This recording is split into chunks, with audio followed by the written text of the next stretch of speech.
hun kipi an chiao I minung nun na at heng khâu tu sa lo Giêsu Christ khang na thong cha lo ni minung nun na at hen ter kho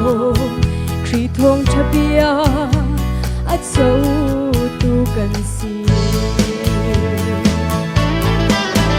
Asung loi tu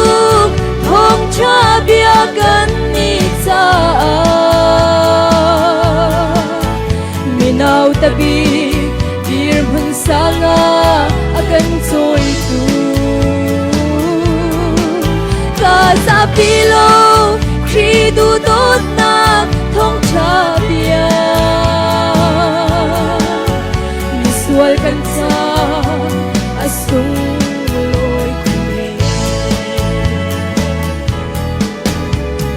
bia ha se lo lei chungi kan dir mun chu si phap nau ta mai hal na ping kan ngei lo sim han se thong cha bia ronga du do tu zang pha tu kan ngei lei chan tu zon ruat tu zo kan ngei Asung loi tu thong cha bia kan ni cha Minau tabi dir bun sanga kan choi tu Ka sa pilo khi tu tot na thong cha bia Misual kan cha asung loi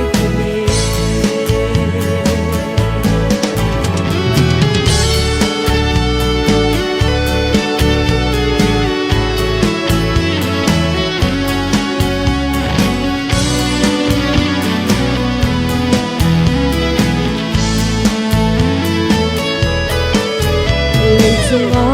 du ding tam pi pung sanop na tam han se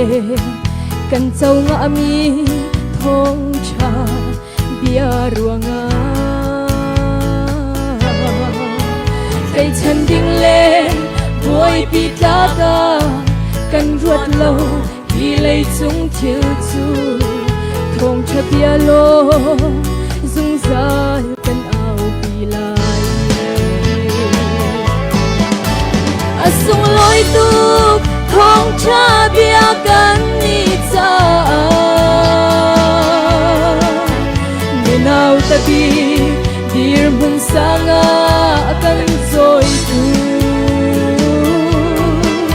Ka sa pilo khi tu tot na thong cha bia Misual kan cha asung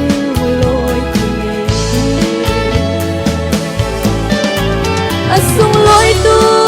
thong cha bia kan ni cha Minau tabi dir bun sanga akan choi tu Ka sa pilo khi tu tot na thong cha bia Misual kan cha asung